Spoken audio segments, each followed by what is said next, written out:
we can, in a friendly way, critique Salesforce a little bit, right? I would like to think so, yes.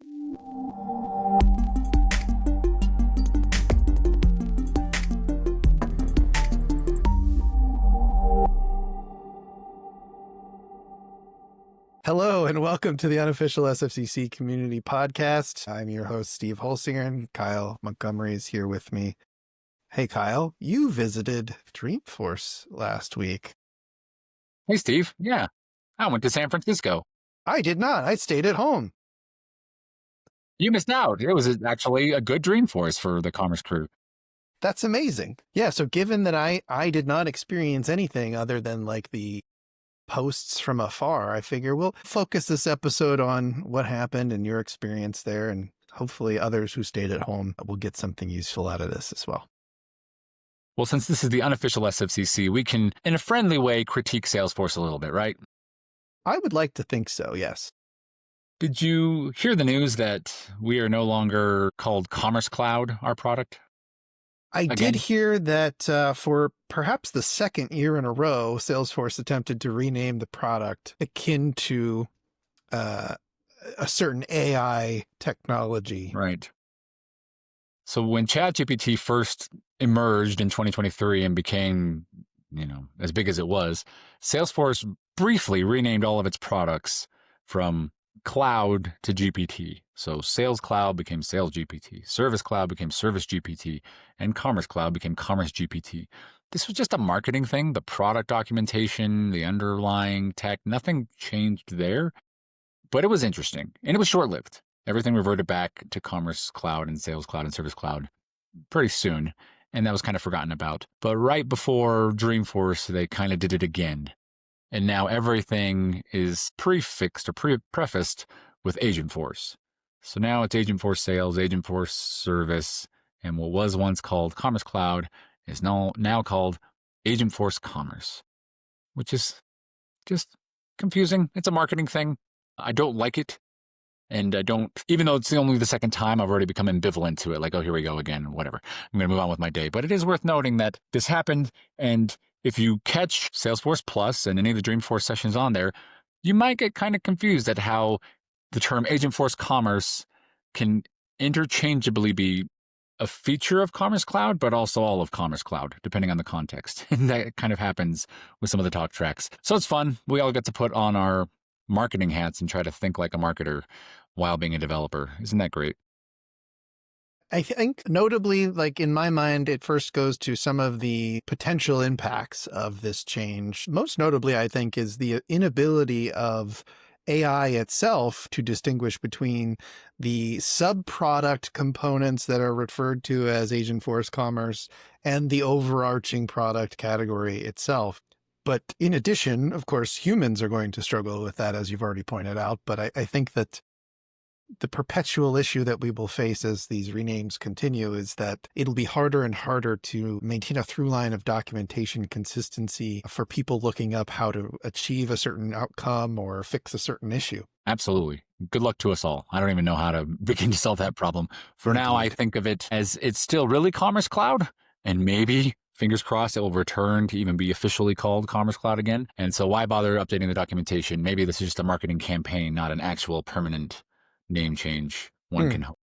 That's an interesting distinction. I wonder if this time it might be different, though. It could be. I'm definitely going in with naivete and naive optimism that was there more prevalence of Agentforce throughout the various products this year compared to when they last attempted to name everything in GPT fashion? Absolutely. Think about the different events that happened this past year.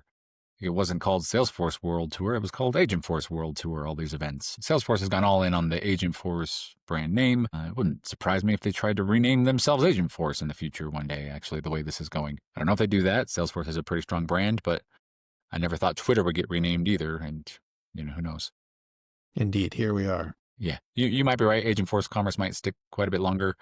I just hope not. Or if it does, update your documentation. Yeah, it'll be a pain, but it's a necessary one to make it real. So of the announcements that you saw, what are some that stand out the most to you, particularly, I guess, around Agentforce, but commerce in general?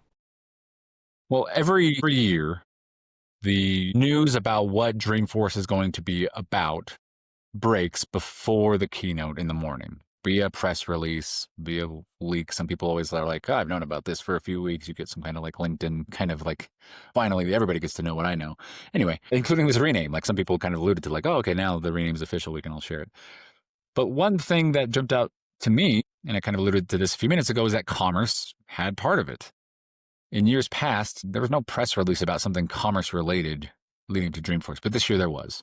And it was Salesforce's extended and expanded collaboration. They use the word collaboration, not partnership. So I guess I'll mimic that. Their expanded collaboration with OpenAI and Stripe to support the Agentic Commerce Protocol. So if any of our listeners don't know what that is, ChatGPT Instant Checkout is here. The pilot is with Etsy merchants. You can talk to ChatGPT right now and you can check out right within ChatGPT. And they built that on a protocol that they call ACP, Agentic Commerce Protocol. They open sourced it. They announced that Shopify is another pilot partner. Other e-commerce platforms also voice support from Commerce Tools. I think Adobe did too. I'd be surprised if they didn't. And for a few weeks there, this was only a few weeks ago, but for a few weeks there, people were wondering, well, is Salesforce going to adopt this too? They announced at the morning of Dreamforce. Here's our expanded partnership. We're supporting the Agentic Commerce Protocol based on what I saw in the B2C commerce deep dive. It looks like it'll be generally available in Q1 for merchants. If I'm connecting the dots correctly in terms of that announcement and the right product name, which I think they called syndicated agentic commerce feeds, something like that. Q1 is when that'll be GA. So that was super exciting for me, and super exciting for me, particularly because I am an agentic commerce marketplace. It's what I founded. So we're adopting the Agentic Commerce Protocol as well, which means that as soon as Salesforce makes that very turnkey, it's very turnkey for merchants to integrate with my startup Generous as well. That is fantastic news. I wonder if there was any particulars about which of the commerce clouds were going to be more turnkey than another.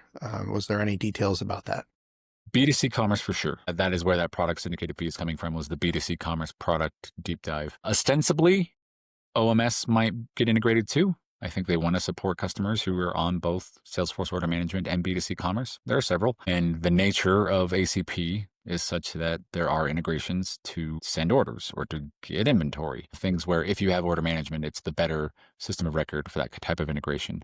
So ostensibly it might touch order management, but I'm not confirming that. That's just my speculation. Excellent. That I think is going to be very welcome news for a lot of merchants on the platform. I think merchants want to be where their customers are. And customers, the data is showing, are using ChatGPT. And I think there is some gung-ho-edness about agentic shopping, and there is also some more caution, more not ready to say that this is the future kind of coming out too. And I kind of see both points of view. But if it's turnkey and it's no cost to join and you just pay a commission for new customers, that's probably a lower customer acquisition cost than you're paying already. And if it's that turnkey, it's kind of why not? That's my consultative advice for retailers. In full transparency, it is somewhat self-serving. I want to be able to sell these products on Generous. So, but I believe it. Like, it's kind of a why not kind of thing if it's that easy to do. Yeah, the turnkey aspect is delightful. And I think that some of the things that might be kind of less obvious benefits here are that, right now merchants are struggling with bots crawling their sites to capture the information that would ultimately be provided by that syndication layer. And I think there's also some opportunities that merchants might want to look into to prepare themselves for that release. What comes to mind for me is making sure that your payment and tax processes are all set up for Salesforce's commerce APIs, so that presumably that's how this will interact with the checkout process and ultimately place the order. And so making sure that all of that can be done through API calls and not just, maybe this is more targeted probably for merchants still using Site Genesis, but if you're on SFRA or PWA kit, most likely you're already prepared for this, but some may not be. And you're bringing up another really good to be determined point. What we can say confidently is that if you're on Stripe, this will be turnkey. If you're using a different payment service provider, if you're using Adyen or WorldPay or something else, well, the Agentic Commerce Protocol is open source. Those payment providers can adopt that, but it might require more lift from either them or from you, the merchant. That part is kind of TBD. We'll see. We'll see where that nets out. I have an opinion on where it might net out, but maybe it's outside the scope of this podcast and this audience. Sure. Yeah, I think it's a very interesting and good opportunity in general. I think everybody was really excited when OpenAI announced that a few weeks ago, and I myself was one who came to Salesforce and was like, "Hey, what are your plans?" And all I Yeah. got back was a "Stay tuned." Stay tuned. Yeah, thankfully we didn't have to wait very long. Yeah. Dreamforce is right around the corner. Happy day. Indeed. Speaking of Dreamforce being around the corner that we've just passed, was there anything particularly interesting for the unofficial commerce crew that may have occurred at Dreamforce? Big news. Like I want to celebrate and give some flowers to one of our, we say colleagues, one of our volunteer colleagues, an admin of unofficial SFCC, Shane Smythe, who is the CTO of Saltbox Management and is kind of our first B2B czar, first Salesforce Commerce Encore leader in our community. He got a long overdue, well-deserved golden hoodie. And I was there in the front row to see it. I almost jinxed it. I was talking to him before. I knew he was going to be on stage and I knew he was giving a demo. And I didn't use the term golden hoodie because I felt like that was a jinx, but I did say to Shane, like, hey, if you've been on stage before, and before I thought you were going to get it, and I kept just saying it. If you don't get it this time, I'm going to be mad. And he's like, I don't know. I don't think I'm getting it. I'm glad I was right. And I'm glad I'm not mad because it's very well deserved. He's done as much as anyone I can think of in terms of dedication to a specific product at Salesforce with all of his open source work in the Commerce Encore world, all of his time he spends training not only developers at Saltbox, but just helping anyone in the community with a question anytime. He's always available. It was a very, very well-deserved golden hoodie. And now the Commerce Crew golden hoodie count has doubled from 1 to 2, and that feels really good. Agreed. Yes, Shane's definitely well deserving of it. He contributes to YouTube videos in Salesforce Mojo World, Salesforce Ben, as well as, of course, our Slack community. And I'm sure there are other channels where he's contributing on a regular basis. And frankly, knowing size of his family and the responsibilities of a CTO, I don't frankly know how he does it, but thank goodness he does, because I have certainly benefited from his own, content production to date. And I'm sure that is a very rewarding part of his life. Well said. I agree. I almost passed the B2B Commerce Developer certification thanks to him. Almost. I didn't pass it. If I had watched 2 more of his videos, maybe I would have, probably. I'm sure that would have gotten you over the hump. Was there anything, maybe specific Agentforce news that you were really excited about? I don't know if I'm very excited about it, but I mean, I'm happy to share the news. It's somewhat exciting, but they're releasing what they call new versions of their shopper agent and their merchant agent, which will provide natural language, generative AI-based user interfaces to help customers shop on the one hand and, service their orders, where is my order, all those things. They kind of marketed as new versions of those because those have already been GA. But here, they didn't call it V2, but they did, I think, say, like, here's the new Agentforce for shopper, and here's the new Agentforce for merchants. And I might be getting those terms not quite right. My apologies to Carly Sir and the other product marketing team. But, there's some excitement there. Like, Salesforce is acquiring AI companies. They bolted into the product. They bolted into Agentforce, and they do provide value on these things. It's kind of cool. I was excited about Salesforce Core vibe coding tool, and I got to play with that. It's cool that now there is a kind of native way to prompt your way into Apex code and Salesforce SFDC code. And it seemed to work. Although in order to get the badge and in order to get your plushie, you kind of had to follow their prescriptive prompts, which is kind of, I wanted to play with it without being prescribed the prompts a little bit more. Yeah. But I felt the time pressure, and I'm at the conference, and there's a line of people waiting to get their plushie too. So I remember it was a T-shirt, I forget, but I got my swag from it. But I tried it out. It's similar to other vibe coding tools. For the prescriptive prompts that they gave me, it worked, and that was cool. And it just like other vibe coding platforms, it was like it didn't work, and then you just tell it to fix the problem, and it did. Like that tends to work for me when I'm using Cloud Code or something, like fix this issue. And it just That does. is a natural part of the vibe coding experience, indeed. And I felt that. Like I have 2 tabs, I'm following this instructions, and it did break at one point. It was like the deployment failed. And I don't think the deployment was supposed to fail. And I overheard one of them, like somebody else raised their hand with the same problem I had. And they're like, just tell it to fix the deployment. So I typed that. I typed 3 words, fix the deployment. And then it deployed. It was cool. Amazing. Yeah. We don't need developers anymore, clearly. Clearly. I know that on the core side, there is a little bit more involved in like getting approved code for deployments. So I suspect that this tool was also producing the necessary tests and things like that that go along with presumably new Apex code that was generated. I think it did. I infer it did. I don't know if I got deep into. I mean, there certainly were tests every step of the way that were running yet. So yeah, that's fantastic. One question before I think we'll dive into. You had a speaking engagement this Dreamforce, which I think is a redux of past Dreamforce and Connections events. But before we get into that, do you prefer? And I know you were at Connections this year. I was there with you. I obviously missed Dreamforce, but do you prefer Dreamforce or Connections? Almost every year, I would tell you very quickly Connections, but this year I would have to say Dreamforce was a little bit stronger, both in terms, certainly in terms of commerce content. You were missed, therefore I can't say the commerce community was as strong, but there were other people missing too, like from our commerce community. And I think that's just from years past. Dreamforce hasn't been the most commerce-focused conference. Big and noisy, a lot more people, a lot more in the past on just Customer 360 and then Data Cloud and now Agentforce, like whatever their big bell of the ball is, it's hardly ever Commerce Cloud. So we feel left out. But because of all the OpenAI and Stripe tailwinds for marketing, like I think Salesforce felt that, and also tied to the fact that, at Connections, they announced a 2x investment in Commerce Cloud and B2C commerce, both like broadly across all products and also specifically in B2C commerce.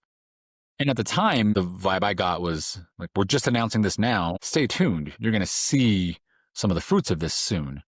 Well, that was what was cool about this Dreamforce is we did see some of the fruits of that. We did see like, oh, okay, there is 2x investment here, and you're actually building some things that benefit your existing customers for the sake of benefiting your customers. Like you can frame it as lower total cost of ownership because you're improving your product in a way where they don't need to bolt on an ISV or a third party. That's great. Like one thing that stood out, I'm kind of going on a tangent here, but improving search on Commerce Cloud. Demandware's search is built on 20-year-old tech.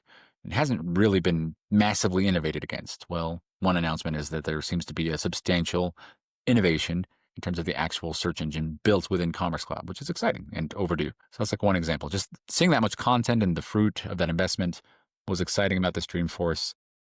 Didn't have the right people there, but had enough people, certainly. Our session was focused on the commerce crew, and there were 80 people in attendance, and that was pretty good. That was more than we had at the Connections event, actually, so pretty good. Yeah, in all fairness to the Connections event, it was at the tail end of the conference, and there was basically nobody left in the building. That is a good point. We actually had probably the perfect time slot, just by luck, for our commerce crew meetup, which was day one, afternoon, after the main keynote. That's when the buzz is the highest and people want to go see sessions. And we were there. So yeah, that was a good point. Yeah, that's a great spot. I'm glad that you're able to get that. So you did a session. I think you have some slides that you might be able to share with this podcast. And for those on audio only, we'll do our best to provide accessible content here. But for the best experience, certainly check out the YouTube video. And I'm not going to go through the whole 20-minute presentation, of course, but just want to share some of the visual content that people missed. Unfortunately, our session didn't make the Salesforce Plus live broadcast kind of cut. Maybe one year, maybe one day. Presentation mode. I had the honor of presenting with Becky Simmons, who is a great unofficial leader in our community, double unofficial. And she did a tremendous job. We had a great rapport. I felt like going through this, like the topics that we talked about was the community itself, agentic commerce, unified commerce, and then we teased some Dreamforce sessions. I will go through that too, because a lot of these sessions are actually on Salesforce Plus, their streaming platform. If you miss them, you can catch them. We had some polls. It was a community campfire, so we want to like raise your hand kind of polls, get the community involved. Who is already a member of unofficial SFCC? And I went ahead and shared the dramatic story of how unofficial SFCC got shut down and then was brought back to life. It was fun to resurface this comic strip we threw on LinkedIn a few months ago. Yeah, I was going to say, it's nice to see this one come back and get some more life. Yeah, and we announced our rebrand. We are now Commerce Crew, an unofficial SFCC community. We are even more semi-official, but we're still unofficial. We're not owned by Salesforce, but we have Salesforce employees as part of our admins. We've gotten an upgraded license, and now we have access to almost the full suite of Slack tools in our Slack community, including AI summaries and some other AI things that they're working on. There were some Slack announcements too that I'm excited to bring into our community. Have the QR codes to join the Commerce crew. Here's the direct QR code to the actual Slack. And we talked about AI and agentic commerce. We asked, raise your hand, would you consider that you had an AI initiative that was a major priority, a major commerce priority for you in 2025? About half the hands raised. Probably everybody, it was at least a minor priority, somewhat of a priority, but not everyone raised their hands that it was major. So we talked about the Stripe announcement briefly. Shared this ecosystem map. This was a way for me to plug my startup, which is one of these logos you can see in the lower left, and some other startups too. Like we have friends of ours who are in the ecosystem, Igor Filetsky and John Boxall from Superpilot. They're formerly from Mobilify, which was acquired by Salesforce. They've spun up a new Commerce Cloud merchandising-focused, agentic merchandising-focused startup called Superpilot. It's here. This agentic commerce ecosystem map full of 200 logos. A lot of them are established players, but there are a lot of new AI native startups like Generous, like Superpilot, that are making waves here. So it's just important to kind of understand that there's a lot of innovation happening here. You don't need to know everything, but you need to know what's happening. And everyone needs to do their best to be staying on this trend and understanding the implications for them as a business. Yeah. Behaviors change. We need to be aware of it. For those on the audio only channel, this is a almost dizzying wall of logos, including buyer side agents, enablement layers, seller side agents, and in some cases calling out like those that are in the ecosystem, but maybe like kind of like walled off from being really turnkey solutions. Thank you. We asked the audience if they agree with this statement. This is a stat based on surveys by a consultancy firm, Merkle and Dentsu. Do you agree 25% of B2C e-commerce, like direct-to-consumer e-commerce, will be delegated to AI by 2030? Had fewer hands raised than I thought. I raised my hand. But, yeah. Perhaps they thought there'd be more by then, and that's why they didn't answer yes. Maybe. That could be. We talked about unified commerce because that is Salesforce's second favorite buzzword in the commerce space. Aside from agentic, it's unified. What does that mean? This definition that you see on the screen here, which I will read aloud for our audio listeners, is straight from the Salesforce website. What is unified commerce? It is a retail method that combines all sales channels, like online, in-store, and mobile, to give customers a smooth shopping experience. There are benefits to this: unified data, unified customer experience, low-code or no-code integrations, streamlined onboarding and partners.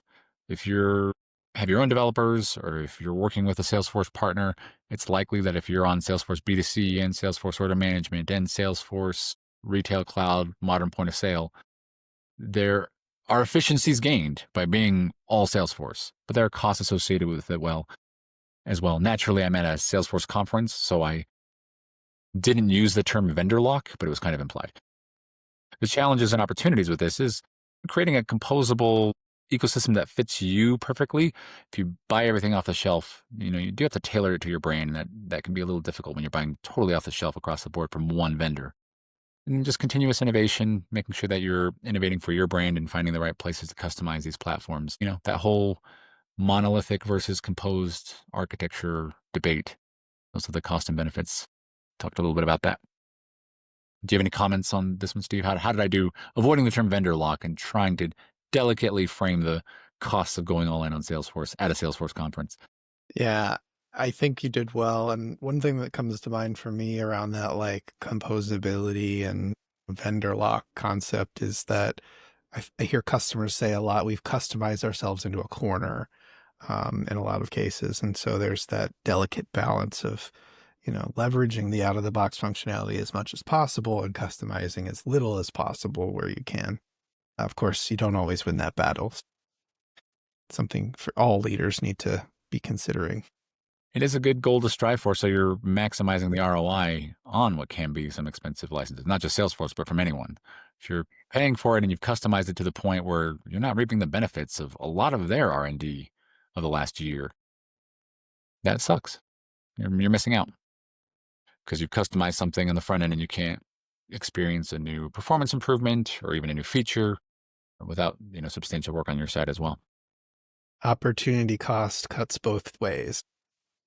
Well said. And then this was a teaser slide that Salesforce provided to us about their B2C commerce deep dive. I talked about native intelligent search already a little bit, but there's the new agentic shopping, the new agentic merchandising agent for B2C commerce. That actually is new. The beta will be in January 2026, because before, any kind of agentic merchandising was only on Salesforce Commerce on Core.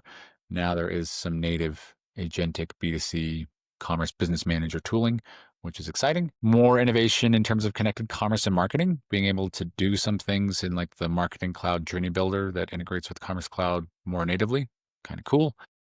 Bring your own payments. We talked about Stripe a little bit, and maybe you don't want to use Stripe, maybe you want to use Audience, something like that for Salesforce payments and for the Agentic Commerce Protocol.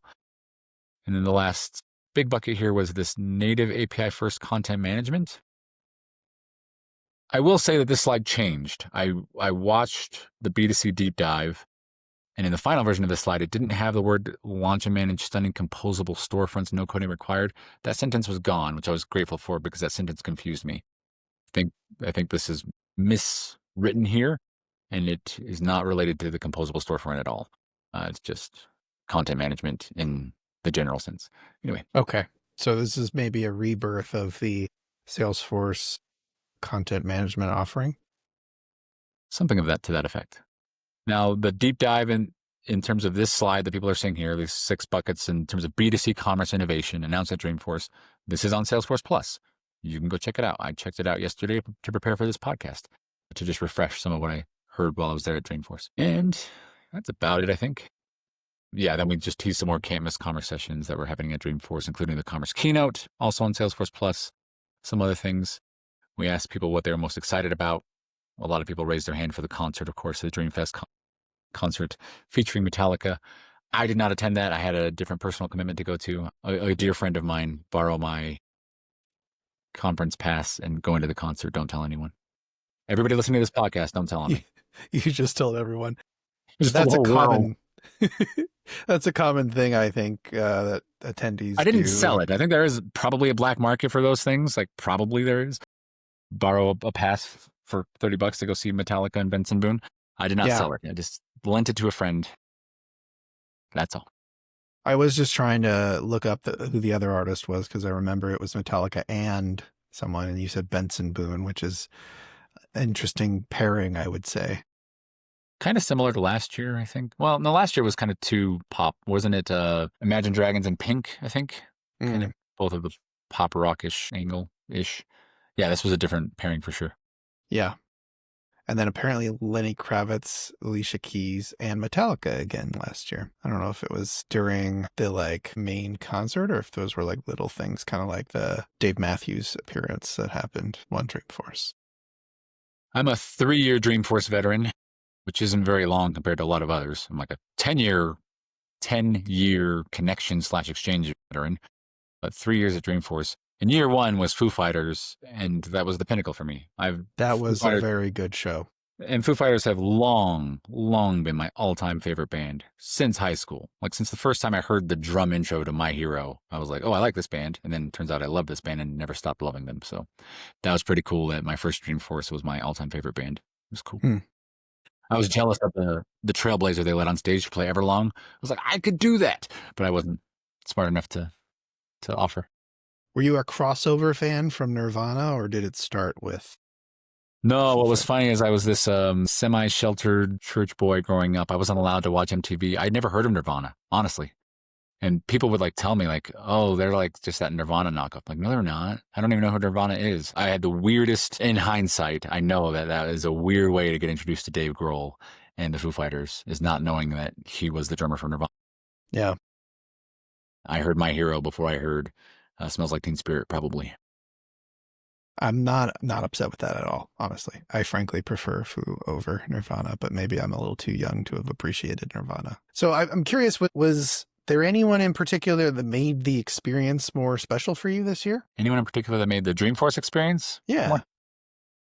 Getting to speak with Becky was a treat. I've gotten acquainted with her briefly a few times over the years. But sitting with her and preparing, like we did it asynchronously. We prepared the slides asynchronously, but then we agreed to meet before our presentation and talk and really detail out speaking and kind of riffed on our speaking points and jokes and things like that. Like getting to spend an hour or 2 hours with her was a treat. And I consider her a closer acquaintance and friend now than I did 2 weeks ago. And that's pretty cool. So that definitely jumps out. I had the fortune to work with her a few years ago, and I agree. It's nice to watch her cook, as the kids say. The kids say so many things, right? They do, and we will avoid any numerical references right now because I've been hearing way too much of that, especially at the Halloween parade that happened in my town last night. Sounds pretty 67 to me. Dang it. There it is. Well, is there anything else that you feel like the community needs to hear about from your Dreamforce experience that we haven't covered yet? I need to catch up on the Slack updates. I think a lot of our community uses Slack. Of course, our community is built in Slack. I almost don't want to tease something that's not true. I got the impression, double check me, fact check me on this, that something that I've long wanted in Slack might be kind of ish coming natively, which is before you send this question, the AI will actually check, like, has somebody already asked this question? Well, yeah, like, here it is. Somebody already asked this question. This has been answered before. That sounded like a feature, something like that is coming, and that would be great for our community. Like that, I think, is my number one wish that Slack did. Hey, how do you resolve this issue with this code snippet? And like, that's the exact same code snippet someone sent 15 months ago. Mm-hmm. That'd be great and provide a real value to our community, both in terms of reduced noise and faster answers than what they see today. So if that is something that was announced, and I got the vibes it might have been, that's exciting. Everybody, let's all together go to Salesforce Plus and check some of the Slack announcements. That's some homework that I have to do. I would be very, very excited if that were true. I think it's helpful not just in our community where Q&A is kind of like the main point, but also, I find myself asking, like, have we ever done this kind of project before? Have we ever, implemented this integration before in my own company? So that I'm sure would save a lot of people a lot of time. And I hope it's true. And if it's not, Salesforce, this is a big requirement for us going forward. Is Slack on the idea exchange yet? If it's not, it should be, and we should all put that and upvote that idea. Agreed. And actually, now that you've mentioned Idea Exchange, I think that you mentioned briefly earlier that like a lot of people were starting to see things come through from that increased investment from Salesforce and Commerce Cloud. As we kind of ramped our way into Dreamforce, we were starting to see that pick up. And a lot of the things that were being delivered were those voice of the customer issues that often came up on Idea Exchange. Obviously, that's probably never done, but I think they made a pretty big dent in what had been outstanding for at least several years for a lot of them. Agreed. I've seen ideas from the Idea Exchange, long-standing, largely upvoted items, finally get some love, and that's been great. Indeed. I think the search improvement is probably going to be a big one. A lot of people, I think, don't understand how powerful the search in Salesforce can be, in particular B2C commerce, but also there are some limitations that, other providers have kind of leaped ahead in their ability to deliver on. So that's a well-needed area for some TLC. Thank you, Kyle, for joining me today, sharing your experience at Dreamforce. I'm a little bummed that I didn't make it, but the work never stops. And sometimes that means that the conference, as valuable as it could be, has to be deprioritized. So hopefully next year I'll join you. We can't all go to every conference. Yes, hopefully we both make the trip next year. All right. Thank you all for listening. This has been another episode of the Commerce Crew Unofficial Podcast, as we should probably change the intro. And join us next time where hopefully another amazing panel discussion type thing where we have a guest join us. And if you're willing to be a guest or interested in being a guest, please do reach out to Kyle or myself. Thanks, Steve. Thanks, everybody. Cheers.